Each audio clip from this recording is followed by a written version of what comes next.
상속은 부모가 주는 마지막 선물입니다. 부모가 자녀를 위해서 일생 그의 삶을 책임지며 모든 것을 공급하다가 종국에 가서는 자기에게 남은 모든 것들을 자녀들에게 상속이라는 이름으로 남겨주고 세상을 떠나갑니다. 영적으로도 마찬가지인 것 같아요. 우리가 이 세상 사는 동안에 하나님께서 때를 따라 돕는 은혜로 우리를 도우셔서 우리의 모든 필요들을 채워주시다가 우리가 이 세상 떠날 때에는 하늘나라를 상속으로 우리에게 주심으로 우리가 마지막 선물로 하늘나라를 상속으로 받게 되어지는 것입니다. 그래서 오늘 본문은 예수 믿는 성도들을 부를 때에 하나님의 자녀라고도 하지만 또한 하나님의 상속자라고 부르고 있는 것을 볼 수 있습니다. 예수 믿는 사람은 하나님의 자녀일 뿐 아니라 영원한 천국을 상속받을 하나님의 상속자입니다. 그러므로 성도는 하나님의 자녀요 하나님의 상속자로서의 삶을 살아내야 됩니다. 어떻게 사는 것이 하나님의 자녀로 하나님의 상속자로 이 땅에서 사는 것일까요? 하나님의 자녀는 육신대로 살 것이 아니라고 오늘 본문은 먼저 말하고 있습니다. 12절 말씀에 그러므로 형제들아 우리가 빚진 자로 돼 육신에게 져서 육신대로 살 것이 아니니라 말하고 있습니다. 형제들아 이렇게 부르는 것은 사도 바울이 성도들을 부를 때에 자주 사용하는 관용 호칭입니다.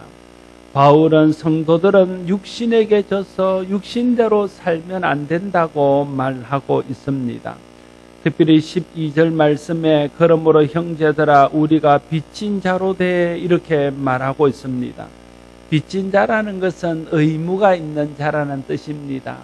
책임이 있는 사람이라는 뜻입니다. 성도에게는 성도로서의 의무와 책임이 있습니다.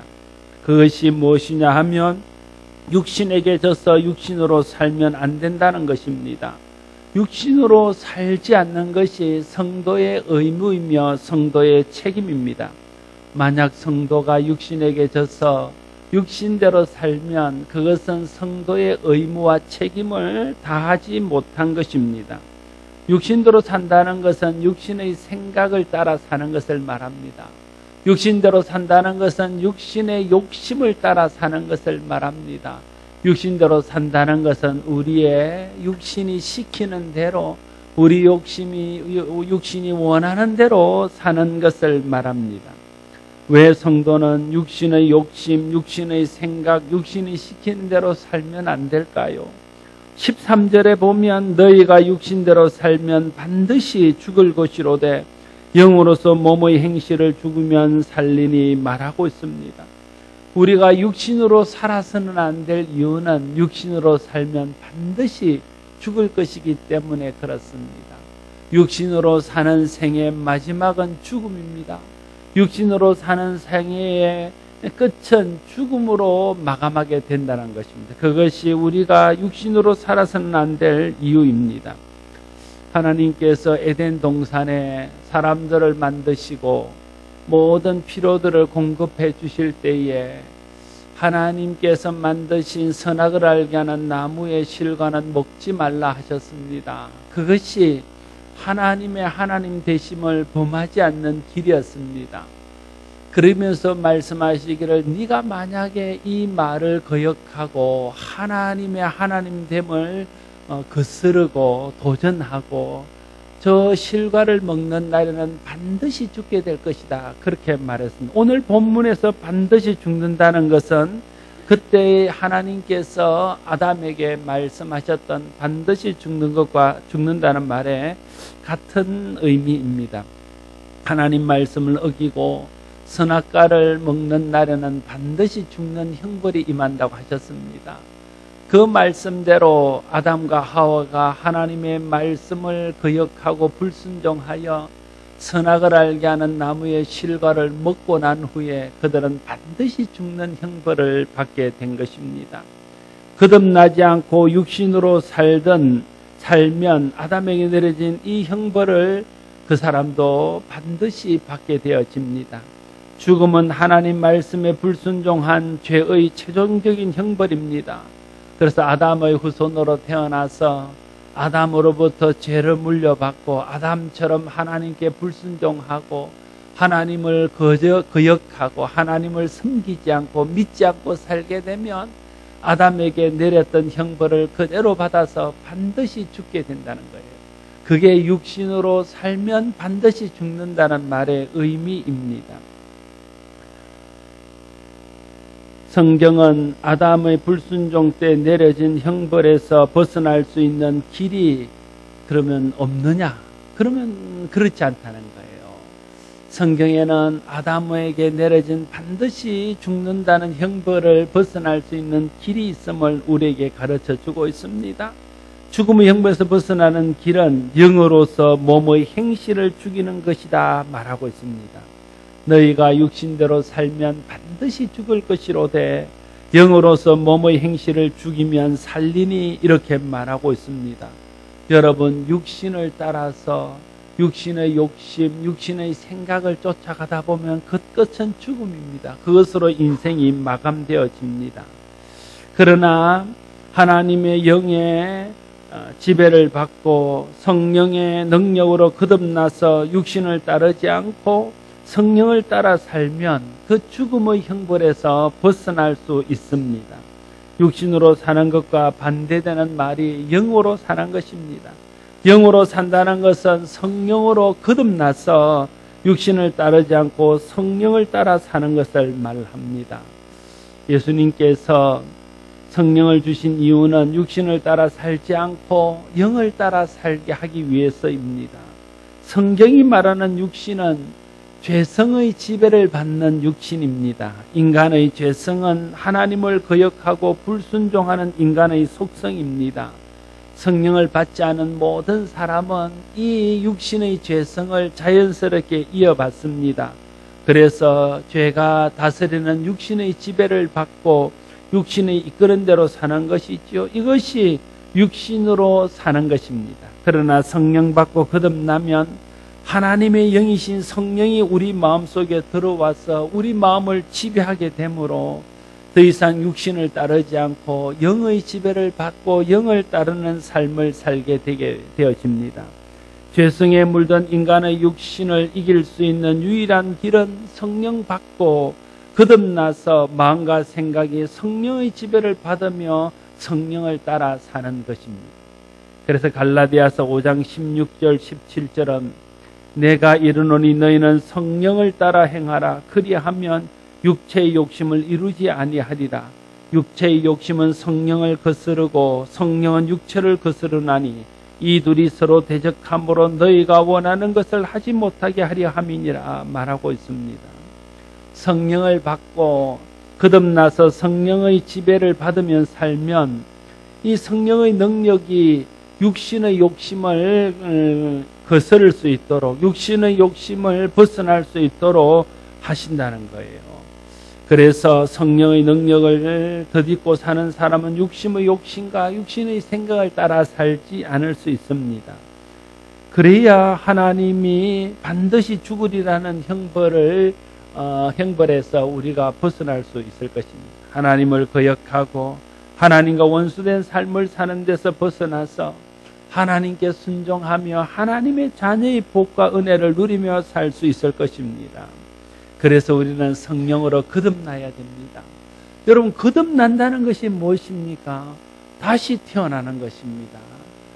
영어로는 born again, 거듭나는 것, 신생, 중생, 다 똑같은 말입니다. 하나님께서 우리 마음속에 성령을 주십니다. 성령이 우리 마음속에 들어오면 우리가 성령을 통해서 우리의 소속이 육신에 속해 있다가 성령에 속한 사람으로 바뀝니다. 예수 그리스도의 십자가의 은혜를 믿게 되어지고 그를 통해서 하나님을 아버지라 부르고 천국을 본향으로 믿고 사는 사람으로 바뀌게 됩니다. 이것이 성령으로 거듭난다는 말의 의미입니다. 성령의 능력으로 거듭나서 육신의 생각과 육신의 정욕을 물리치고 성령을 따라 사는 사람이 되어야 됩니다. 그런 사람이 되어야 죽음을 이기고 영생으로 나아갈 수 있을 것입니다. 성령을 따라 살아야 하나님의 자녀입니다. 14절 말씀에 무릇 하나님의 영으로 인도함을 받는 사람은 곧 하나님의 아들이라 말하고 있습니다. 하나님의 영을 받고 성령으로 거듭날 때에 하나님의 영이 우리 속에 들어오게 되고 하나님의 영에 순종하여 하나님의 영의 인도를 받게 되어집니다. 그런 사람을 오늘 본문은 하나님의 아들이라 말하고 있습니다.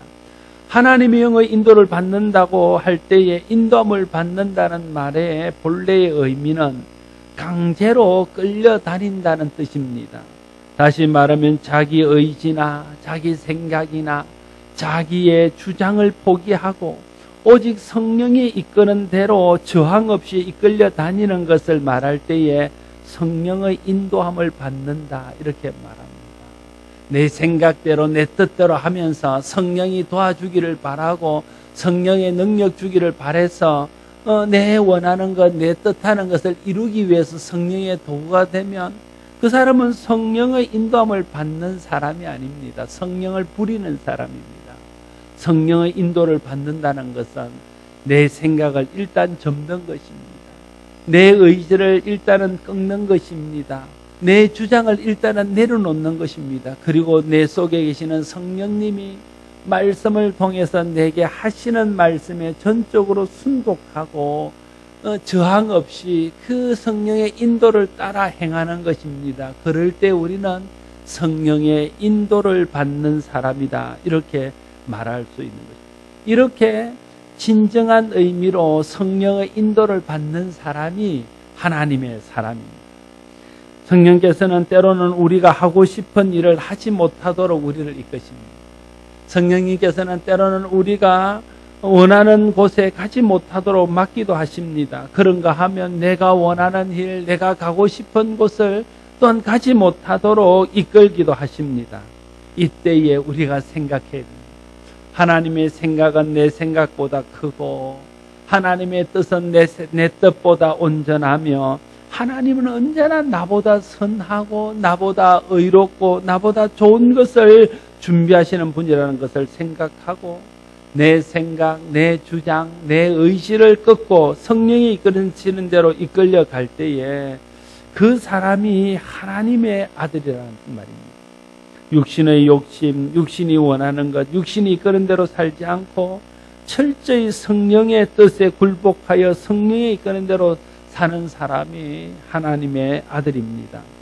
사도 바울은 2차 선교 여행을 위해서 소아시아로 갔습니다. 많이 준비했습니다. 여러 가지로 계획한 것들도 있었습니다. 소원도 있었습니다. 잘할 수 있을 것 같은 기대도 있었습니다. 그러나 바울이 소아시아에 도착했을 때에 하나님의 영이 그에게 아시아에서 전도하지 못하도록 막았습니다. 바울은 자기의 생각, 자기의 뜻, 자기의 소원, 자기의 준비한 모든 것들을 내려놓고 성령께 전적으로 순종하며 성령의 인도를 구했습니다. 그랬더니 하나님의 영이 그를 마게도냐로 인도했습니다. 그래서 그는 모든 것들을 내려놓고 마게도냐로 가서 마게도냐를 선교하고 그래서 유럽 선교가 시작된 것입니다. 이것이 성령의 인도를 받는 삶의 모습입니다. 하나님의 자녀들에게 요구하시는 하나님의 우리를 향한 기대입니다. 이 땅에는 육신이 이끌리는 대로 사는 사람이 있는가 하면 하나님의 영의 인도함을 받는 사람이 있습니다. 육신이 이끄는 대로 사는 사람은 성경은 육신의 사람, 육에 속한 사람, 육신으로 사는 사람이라고 부릅니다. 그리고 이런 삶은 반드시 죽음으로 끝이 난다고 말씀하고 있습니다. 반면에 성령이 이끄는 대로 사는 사람은 거듭난 사람, 성령의 사람, 성령을 따라 사는 사람, 성령의 인도를 받는 사람, 하나님의 아들 이렇게 부르고 있습니다. 이 삶은 반드시 영원한 천국의 삶으로 이어질 것입니다. 그래서 예수님께서는 요한복음 3장 5절에서 진실로 진실로 내게 이르노니 사람이 물과 성령으로 나지 아니하면 하나님 나라에 들어갈 수 없느니라 말씀하고 있습니다. 물과 성령으로 거듭나야 하나님 나라에 들어갈 수 있다는 뜻입니다. 물은 물론 세례입니다. 그걸 다르게 말하면 회개입니다. 회개하고 성령으로 거듭나야 영원한 죽음에서 벗어나서 천국에 들어가 영원한 생명을 누릴 수 있습니다. 15절에서 영의 인도를 받는 사람이 왜 하나님의 아들이며 영원한 생명을 얻을 수 있는지를 설명하고 있습니다. 15절 말씀, 너희는 다시 무수하는 종의 영을 받지 아니하고 양자의 영을 받았으므로 우리가 아빠 아버지라고 부르짖느니라 말하고 있습니다.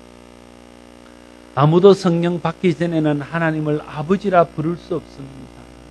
또 그렇게 부르고 싶어도 부를 수 없습니다. 불러지지 않습니다.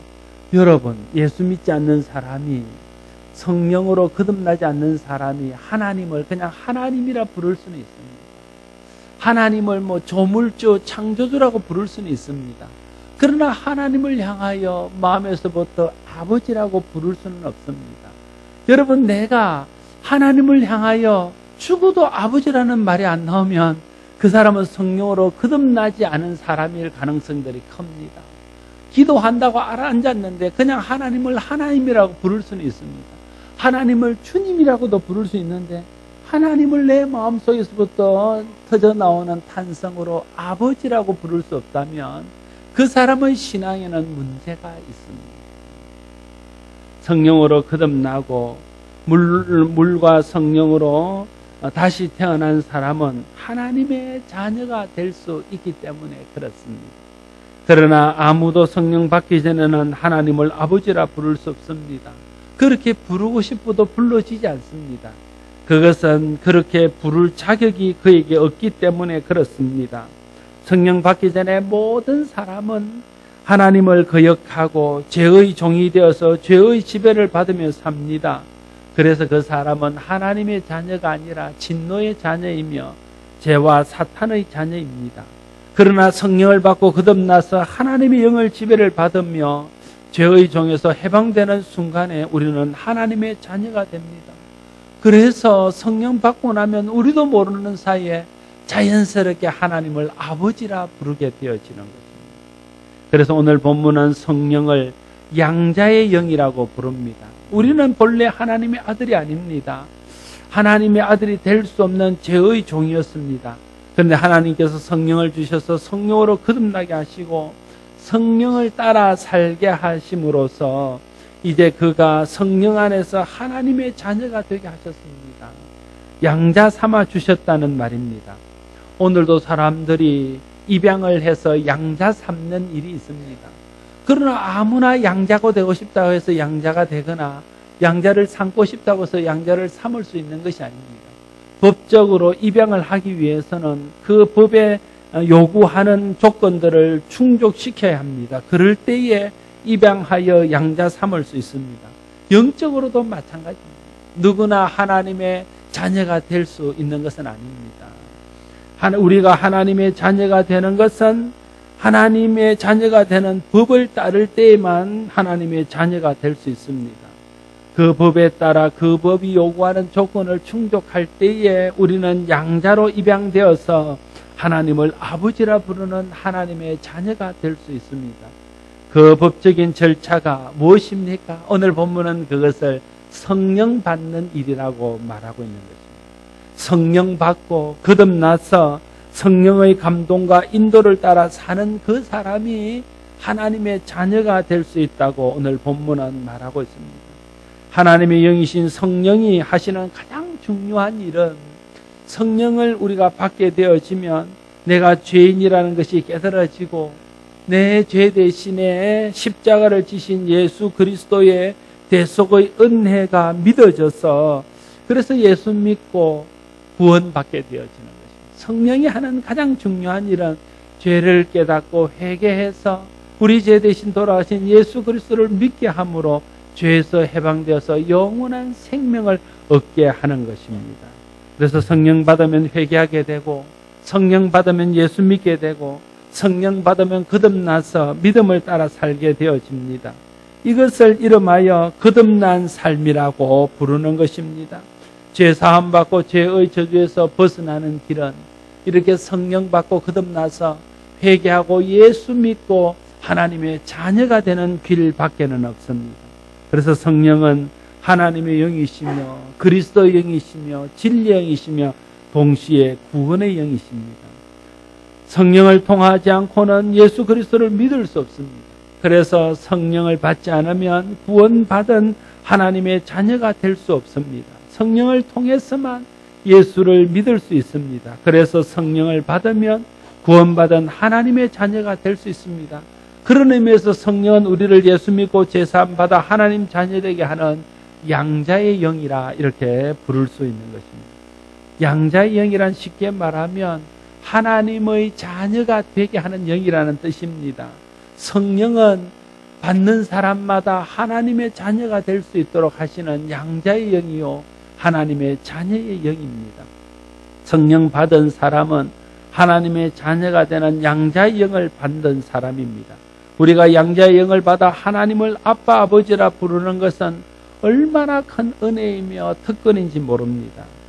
예수님께서도 육신으로 계실 때에 하나님 앞에 기도할 때에 하나님을 향하여 아빠 아버지라고 기도하셨습니다. 겟세마네 동산에서 십자가를 앞두고 기도하실 때에 아빠 아버지여, 아버지께서는 모든 것이 가능하오니 이 잔을 내게서 옮기시옵소서. 그러나 나의 원대로 마시옵고 아버지의 원대로 하시옵소서라고 기도하셨습니다.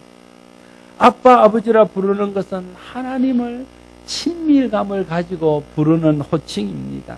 우리도 성령 받고 하나님의 자녀가 되면 하나님을 아빠 아버지라 부를 만큼 친밀한 하나님의 자녀가 되고 하나님과 우리 사이가 그렇게 친밀한 관계가 될 수 있음을 오늘 본문이 말하고 있는 것입니다. 성령 받고 거듭나게 되면 더 이상 하나님은 저 멀리 계시는 그런 거룩한 하나님이 아니십니다.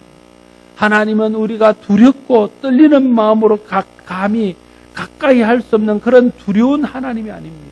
언제라도 아빠라고 부르기만 하면 우리 곁에 와서 우리에게 응답하시고 도와주시고 보호해주시고 함께 동행하시는 친밀한 아버지, 우리 아빠 아버지가 되어주시는 것입니다. 성령 안에서 하나님은 우리의 작은 신음에도 응답하시며 항상 우리 곁에 계시며 은혜와 사랑을 베풀어 주시는 참 좋으신 아빠 아버지십니다. 아멘이십니까? 아멘을 안 해서 제가 마음이 좀 불편합니다. 우리 아이가 수련을 갔다 와서 이런 이야기를 했습니다. 오늘 이번 수련회 갔더니 아버지가 중요하다 하는 이야기를 합디다 그래요.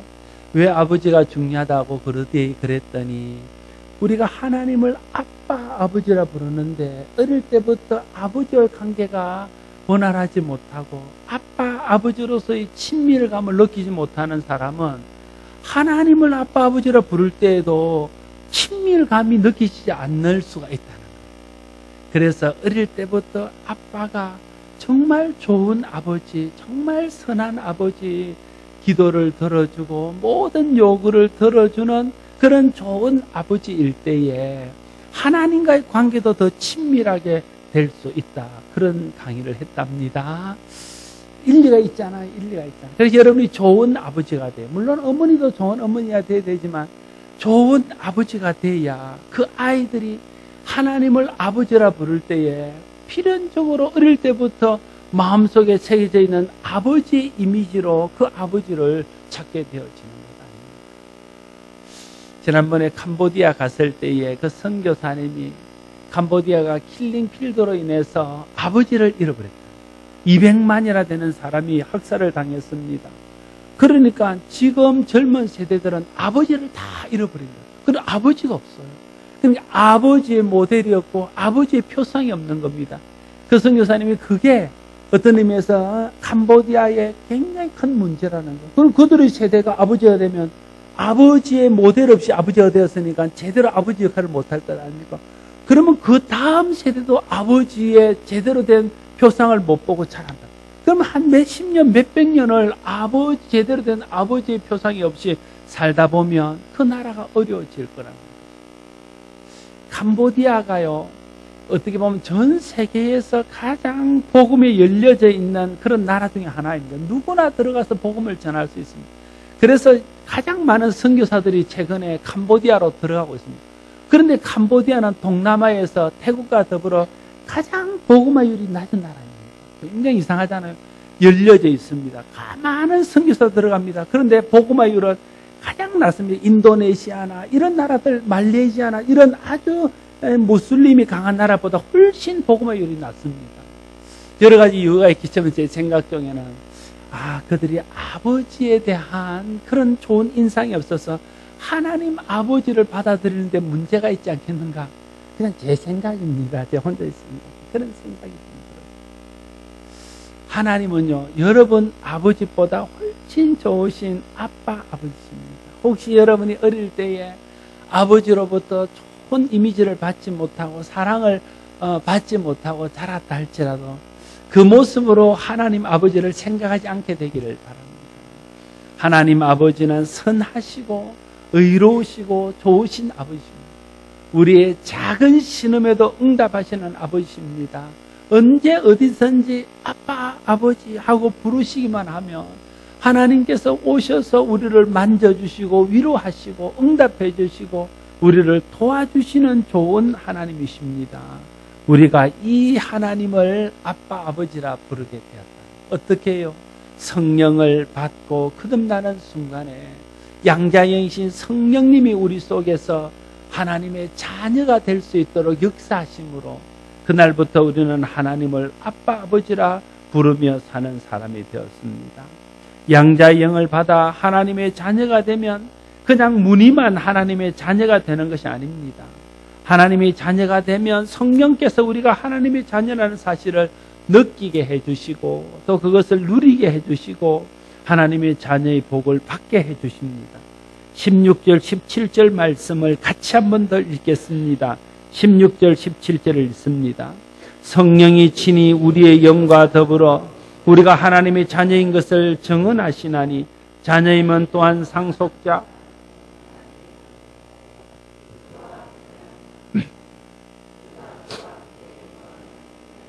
고난도 함께 받아야 할 것이니라. 아멘. 성령께서 우리에게 하나님의 자녀로서 자격을 주실 뿐 아니라 우리가 그 자격이 생겼다는 것을 알고 그것을 누릴 수 있도록 해 주신다는 겁니다. 사단은 끊임없이 우리에게 참소합니다. 정죄합니다. 네가 그렇게 살고도 어떻게 하나님의 자녀를 할 수 있느냐? 네가 그런 생각, 그런 행동을 하면서 너는 하나님의 자녀라고 말할 수 없다. 너는 틀림없이 하나님에게 징벌을 받을 것이고 어쩌면 하나님 앞에 버림받을 수 있다. 이걸 우리 마음속에 끊임없이 부어주는 거죠. 그게 마귀의 참소, 마귀의 거짓말입니다. 그러나 성령님이 우리 마음속에 계시고 우리가 성령 충만하게 되면 성령은 끊임없이 우리에게 너는 하나님의 자녀이고 하늘에 계신 아버지는 너의 아빠 아버지시다. 그걸 우리에게 말해주고 그런 확신을 주시는 분이 하나님의 영이신 성령님이십니다. 그래서 우리는 다 성령 충만을 받아야 됩니다. 성령 충만을 받고 그런 확신이 있어야 안정감 있는 신앙생활을 할 수 있다. 그런 확신이 없으니까 조금만 시험이 와도 흔들리고 사단이 조금만 마음을 흔들려 놔도 신앙이 뿌리채 흔들리게 되어진다는 거죠. 제가 어느 세미나를 갔더니 목사님이 이런 이야기를 했습니다. 자기 안에는 자기에 대해서 굉장한 확신이 있다는 거예요. 두 가지 확신이 있대요. 하나는 저 인간이 나를 때리지 않을 것이라는 확신이 분명하대요. 그리고 또 하나는 저 인간이 나를 버리지 않을 것이라는 확신이 한 30년 살면서 그 확신이 생기다. 한 번도 안 때리고 한 번도 버릴 그냥 그러니까 너무 확신에 차서 대든다는 거예요. 이제 내가 좀 대들어도 저 남편이 나를 때리지도 않을 것이고 내가 좀 대들어도 나를 버리지 않을 것이라는 확신이 너무 강해서 그 확신이 100%가 되니까 너무 대든다는 거예요. 그래서 힘들대요. 그래서 제가 우리 집 사람한테도 당신도 그런 확신이 너무 분명한 것 같아. 제게 너무 많이 대들거든요. 제가 한 번도 때린 적이 없으니까 때리지 않을 것이라는 확신이 있고 제가 요즘은 버리지 않기는커녕 버리지 말라고 애원하고 있기 때문에 버리지 않을 것이라는 확신이 분명해가지고 얼마나 당당하게 저게 돼야 되는지 좀 사실은 힘들기는 합니다. 그래, 그게 안정감이죠. 안정감. 그죠? 왜 부모들이 같이 부모의 사이가 좋아야 되는지 아십니까? 부모가 자꾸만 싸우면요, 애들이 안정감을 잃어버려요. 혹시 우리 부모가 헤어지진 않을까? 이혼하진 않을까? 그럼 나는 어떻게 되지? 그런 두려움과 불안 때문에 안정감을 느끼지 못하는, 그러니까 아이들이 힘들어지는 겁니다.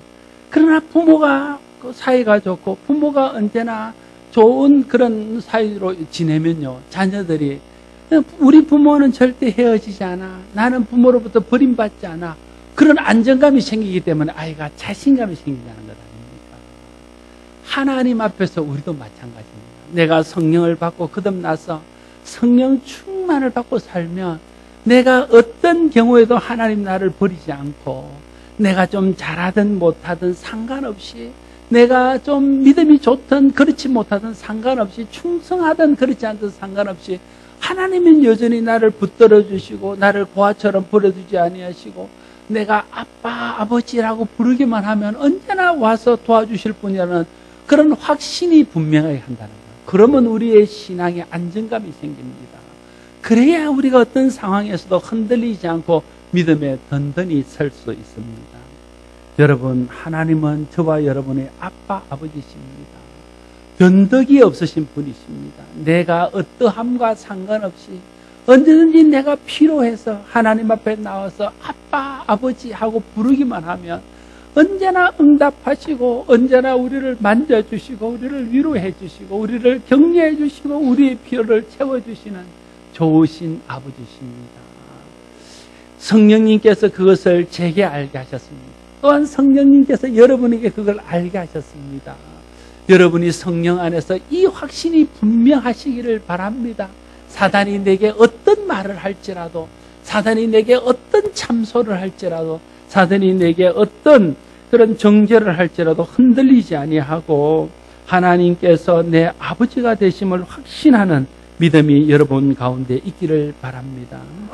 또한 우리는 하나님의 자녀일 뿐만 아니라 하나님의 자녀로서 하나님 앞에 받는 상속권이 있습니다. 양자의 영을 받아 하나님의 자녀가 되는 사람을 오늘 보면은 하나님의 상속자라고 말하고 있습니다. 물론 우리가 받을 상속은 천국, 영원한 천국의 상속입니다. 우리가 이 세상 사는 동안에 별 볼 일 없고 다른 사람이 나를 알아주지 않는다 할지라도 실상은 우리가 어마어마한 사람들입니다. 종종 TV에 무슨 휴지를 줍거나 이런 일들에 살아가는 어려운 할머니들 이야기를 하면서 반전이 있잖아, 반전. 그런데 그 할머니는 수십억의 재산이 있다. 이런 반전들이 있잖아요. 우리가 세상 사람들이 볼 때는 별 것 없어 보이고 초라해 보이고 그래 보이지만 그러나 반전이 있다는 거예요. 우리는 하나님의 상속자, 저만 그런 게 아니라 우리 전체가 하나님의 공동 상속자입니다. 하나님이 천국을 우리에게 상속해 줄 거라는 거예요. 그래서 우리의 신분은 하나님의 공동 상속자입니다. 하나님의 자녀일 뿐 아니라 하나님의 나라를 상속받는 공동 상속자입니다. 그런데 그게 오늘 당장 받는 게 아닙니다. 그런데 이걸 받기까지는 사단의 방해가 있다는 거예요. 사단이 하늘나라를 상속받지 못하도록, 하나님의 상속자가 되지 못하도록 계속해서 우리를 유혹하고 핍박하고 어려움을 주고 흔들리게 하고 믿음의 길에서 멀어지도록 한다는 것입니다. 그래서 오늘 본문은 자녀이면 또한 상속자 곧 하나님의 상속자요 그리스도와 함께 할 상속자이니 우리가 그와 함께 영광을 받기 위하여 고난도 함께 받아야 할 것이니라 말하고 있습니다. 상속을 받기까지는 어려움이 있습니다. 그러나 그 어려움을 이겨내야 그 상속을 우리가 받을 수 있습니다. 그러나 우리가 상속을 받기까지 사단의 방해를 두려워할 필요는 없습니다. 그 어려움을 이기지 못하면 어쩌나 염려할 필요도 없습니다. 하나님께서는 성령을 통해서 우리가 상속자가 되게 하실 뿐 아니라 그 상속자의 삶에서 방해하는 모든 것들을 이겨낼 수 있도록 또한 성령을 우리에게 주셨기 때문에 그렇습니다. 하나님 앞에 성령 충만 받고 성령을 의지해서 성령을 따라 살면 성령께서 힘 주시고 능력 주시고 은혜 주셔서 모든 환난과 어려움들을 이겨내고 견뎌내며 결국은 승리하게 하실 것입니다. 그래서 모든 신앙의 답은 성령입니다. 성령이 복음입니다. 성령을 받아야 예수 그리스도 믿을 수 있습니다. 성령을 받아야 하나님도 아버지로 인정할 수 있습니다. 성령을 받아야 믿음의 길에서 멀어지지 않을 수 있습니다. 성령을 받아야 성령 충만해야 사단의 공격을 이겨낼 수 있습니다. 그래서 우리 모두는 성령 충만을 받아야 됩니다. 성령이 신앙의 답입니다. 우리는 종종 성령에 대해서 오해합니다. 성령이 마치 좀 이상한 것이냐 그렇게 생각합니다. 성령을 받으면 비정상적인 그런 신앙생활을 하는 것처럼 생각합니다. 어떤 사람은 성령이 쓰러지는 것이라 생각하는 사람이에요. 성령 받은 사람은 쓰러지고 이상한 모습으로 그런 것들을 성령으로 상상합니다. 성령 받으면 이상한 말 하는 것으로 상상하는 사람도 있습니다. 물론 성령 받고 이상한 말 하는 사람도 있습니다. 그러나 그런 모습이 진짜 성령의 모습은 아닙니다. 성령은 하나님의 영이요 그리스도의 영이요 진리 영으로서 우리 마음속에 와서 거듭나게 해서 하나님 자녀되게 하시고 죄를 깨닫고 믿음으로 예수 그리스도를 믿게 하시고 하늘나라가 있는 것을 알게 하시고 또 하늘나라를 바라보고 믿음으로 나아갈 수 있도록 우리를 도우시고 우리와 함께 하셔서 신앙적으로 승리해서 결국 천국을 소유할 수 있도록 이 모든 것을 돕는 일을 하시는 분이 성령님이십니다. 그래서 성령님은 우리의 보혜사이십니다. 우리를 보호하시고 우리에게 은혜 베푸시고 우리에게 가르치시는 보혜사이십니다. 그래서 우리 모두는 성령을 받고 성령 충만을 받아야 됩니다. 제가 만난 어떤 분은 나는 하나님을 믿는데 성령은 싫다는 거예요. 나는 주님은 좋은데 성령은 싫대요. 성령에 대한 좋지 못한 생각들이 있습니다. 그걸 바꿔야 됩니다. 성령에 대한 잘못된 선입견들을 바꿔야 됩니다. 성령은 가장 좋으신 것입니다. 성령은 가장 좋으신 분입니다. 성령은 우리에게 가장 필요하신 분이십니다. 그러므로 성령을 구하고 성령 충만을 구하고 날마다 성령을 의지하는 삶을 살아야 됩니다.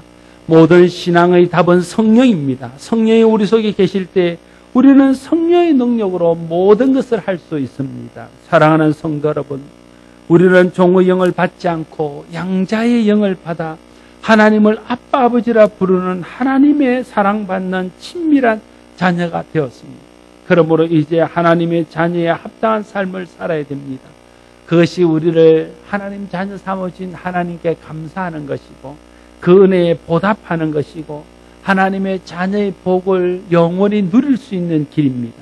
그러므로 형제들아 우리가 빚진 자로 돼 육신에게 져서 육신대로 살 것이 아니라고 하신 12절의 권고대로 복음의 빚진 자로 성령의 능력으로 육신의 욕심과 생각을 물리치고 영으로 우리의 육신의 행실을 죽이며 성령의 인도를 따라 살아야 할 것입니다. 성령의 인도를 따라 사는 사람이 성령의 사람이고 하나님의 자녀이고 천국의 상속자입니다. 우리는 천국의 공동 상속자입니다. 사단은 우리가 천국을 상속받지 못하도록 때로는 유혹하고 때로는 핍박하면서 우리의 믿음을 흔들어 놓습니다.